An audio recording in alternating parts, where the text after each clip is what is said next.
He jumps on top of the octagon. Conor throws a punch at him. Again, I must tell you, form your own opinion on this. You guys be the jury. I'll just tell you, for me, I give Conor a pass for that too. I do not believe, and I never have in my life, that the fight begins with whoever throws the first punch. I think that is what the law says. I just personally don't believe it. I believe the fight starts when an aggressor is within arm's reach of you. I believe that is when you have the ability to protect yourself and make sure that he does not get any bit closer. So Conor throws a punch. Oh my goodness, all hell breaks loose. Then Conor drops down inside the octagon. Relevant to the story. Two guys come into the octagon after Conor. One hits him in the back of the head. Conor doesn't know what's going on. Okay, he was just in a melee for damn near 20 minutes with the best fighter in the world. But Conor's got a right to be tired and not want to fight right now. Hit him in the back of the head. Conor covers up. He doesn't know what's going on. There's people everywhere. Okay, I've been in that situation. We don't know what's going on. It's not like on TV where you're throwing a spinning back kick here and an elbow, and it doesn't work that way. So Conor covers up. Then another guy comes out. I don't know who this guy was. I said this was a split second, but he dug two shots to the body on Conor. Boom, boom. I remember seeing it, and the first thing I thought, not only were those great shots, I'm thinking that guy must be a boxer. I mean, these were not random punches. These were boom. He dug. He dipped it in. Boom. And Conor's covering up. Conor's a tired guy, and he's trying to protect himself. Okay. So this is what happened. I don't know if you guys saw that on TV. Now let's break down this action, because you guys saw people were attempted to be arrested. Okay, they were put in handcuffs. They were taken into custody by Metro Police, which means the Las Vegas PD. They're called Metro Police. The way the law works in Nevada is the person who's assaulted must press charges. So they go to Conor, do you want to press charges? We've got these goons in custody. What do you want to do? Conor says, I don't do a damn thing. Let them go. Pretty cool move. I mean, I must say, look, everybody has to be paid back in life. And when you get paid back, you can't be a dick about it. You just can't. You got to be able to be objective and go, I did a bad action a number of months ago. They did a bad action to me. Now we're square. Good on Conor for that. But let's back up to why this was so bad, okay? It's completely different. We've seen melees in this sport. We have seen melees in baseball. We have seen melees in basketball. We have seen melees in football. These group fights, the benches clear. Guys, we've seen it. Okay, this happens in sports. Not okay. Completely different scenario when you leave the field of play. Completely different scenario. Different punishments, different look, different fear to the audience, different disciplinary actions. In this case, we saw the police, they're handcuffing people. They're not done. Maybe the police didn't take these guys and go book them. Now, you're going to have major commission issues. You are going to have major fallout. If that would have happened in the octagon, bad action. Guys, it is completely different when you leave the field of play. You may... Ray, welcome in. That you were grinning ear to ear, at least as this fight was going on, as your guy Khabib Nurmagomedov made it look relatively easy there against Conor McGregor. Yeah, I think, look, man, enough of the bullshit.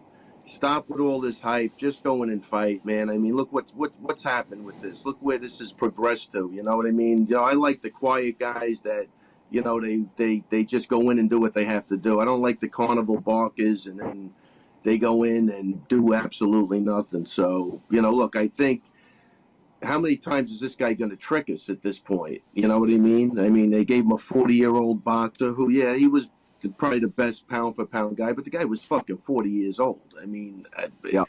He gassed out hitting the guy. He wasn't even getting hit by the time he gassed out, then... you saw what happened with Nate. You saw what happened now. I don't know. I don't know how this guy keeps on going. I got to tell you, I mean, somewhere deep down inside, I got to believe, something is worth more than money, like your character and your integrity and the way you hold yourself up in public. I mean, I just really want to believe that. But, Kenny said something that I agree. You can't be surprised at what happened. I mean, they set this thing up for a total fiasco.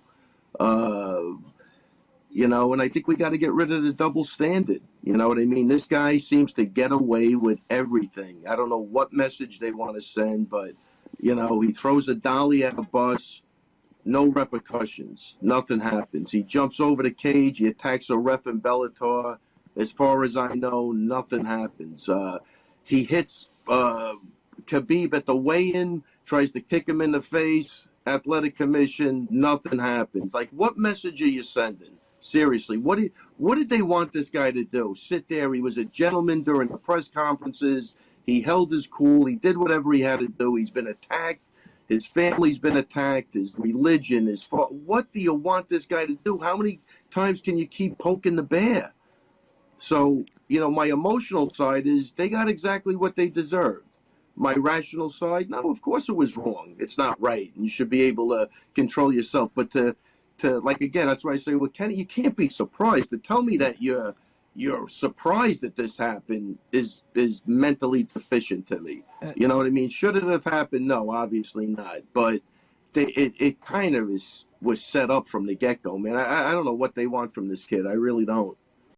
The fight. So what do you do? Put yourself in Dana White's shoes. If he's doing all these antics, he's doing all this stuff, and they're the biggest pay-per-views ever, and you're like, I mean, we've never seen anything like this. We don't know this was going to go. Dana couldn't project that this was going to happen on the biggest night of the UFC. He had no idea this was going to happen. No one thought he got in Khabib's head. He did get in Khabib's head. It just showed afterwards. We have no idea when that was going to show. Most people didn't think he got in his head, but he actually did. And we're going to get to that, what Khabib's antics were. So at the end of the day, it's like we've rewarded this horrible behavior. Some of it was horrible. Some of it, when it comes to trash talking, he's talking about Jose Aldo and the favelas, and people saying, oh, he's racist this and racist that. But all that sold, man. All that sold. And at the end of the day, after they fought, whatever he said about Jose Aldo, Chad Mendez, Diego Brandao, Max Holloway, all this stuff, Khabib, at the end of the day, that sold the pay-per-view. Those sold all those fights. And that's the culture we live in, this negativity. For whatever reason, and I don't know when we got to this point. I'm sure we can go back and look, but there's a tilt of where it came from. The best fighters competing in the world, the very best that mixed martial arts has to offer, and the best organization in the world at the highest level. At some point, that teetered over into entertainment, very WWE-ish, where the best weren't fighting the best anymore. It was the most famous fighting the most famous. It was the best fighting the most famous. It was the most famous getting a huge contract. It was a guy who's never been in the UFC before. Because his WWE following, we gave him a same shot and the same marketing, the same treatment, even better than most world-class fighters. Somewhere along the lines, this teetered. Sure, there's the Brock Lesnar stuff, and we let him come over and fight, even though he didn't take the drug test, and beat the shit out of a journeyman and a pioneer in Mark Hunt. And we put up with that. We bought that pay-per-view. We put up with that. And then he goes back and does his thing, his entertainment, doing his steroids. Then he'll come back, and we'll watch him fight Daniel Cormier, and we'll pay for that. It's all entertainment, right? It's all entertainment. It's all fun and games. But at the end of the day, this is mixed martial arts. They're the best martial artists in the world at the highest level. How in the world does Khabib fighting Conor McGregor need any sort of bad blood to get your money to buy a pay-per-view? Why did we go down this route? Why?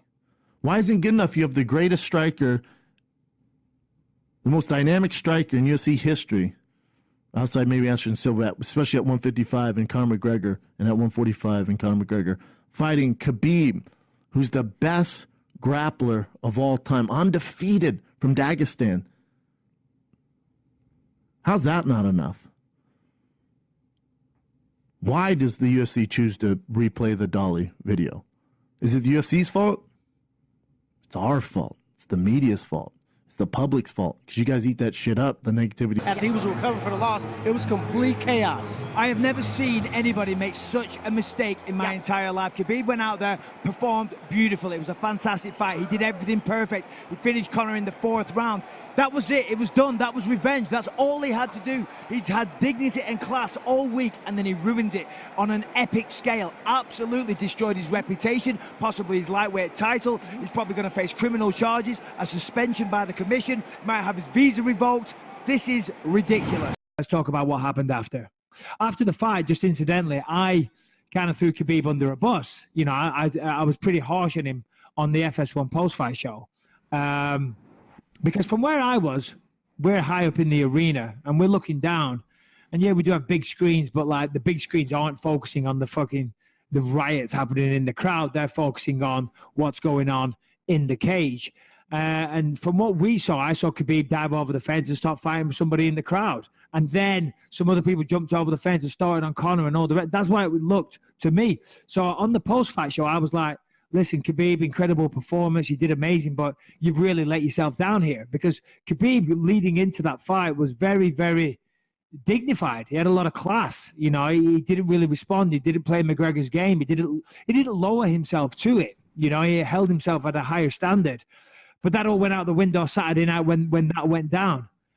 So, yeah, I was tough on Khabib, mainly because I was disappointed for him. Not because, you know, I'm not a fan of Khabib. I'm a huge fan of Khabib and his whole team. I'm friends with some of them. But it was an ugly scene and it was regrettable. And I'm sure he'd even say that.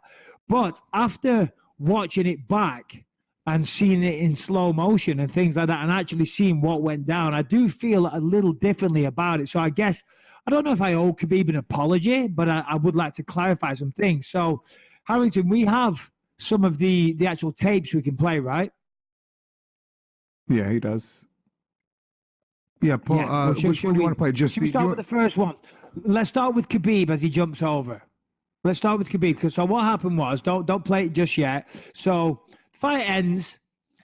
Khabib throws his mouthpiece at Dylan Dennis, who apparently is on the sidelines chatting shit to Khabib, right? And bearing in mind that he's probably been talking this whole time. And he's fired up. There was a lot of personal things. Khabib even said that this wasn't, you know, going to be over. He said he wasn't going to shake hands. But then Dylan Dennis was talking shit. Khabib jumped over the fence. Let's play the tape. So we see here. Jumps over. Okay. All right, never mind. I saw it from a different angle. That actually wasn't the one I was thinking of, but never mind. There's a different angle where he jumps over, and he jumps over with 2 feet in the air in like some kind of crazy fucking, I don't know, wrestling body slam. It's like a stomp. I don't know what. Yeah. It was pretty awesome. There's one that I posted on my Twitter. If you could pull that one up. I think that one, it's a fan footage. But he jumps over, and as he's landing, Dylan Dennis throws the first shot. Now, of course, Khabib was jumping at him in an aggressive way. Yeah. But we don't know if he was going to actually start swinging punches. You know what I mean? We saw Conor jump the fence against Jose Aldo and jump it and get in Jose's face. Jose didn't start swinging punches. Khabib jumped over, and Dylan Dennis threw the first shot. And then it all kind of went crazy from there. Then we see Conor trying to get over the cage. And then one of Khabib's teammates gets on the cage, and Conor threw the first punch. Yeah.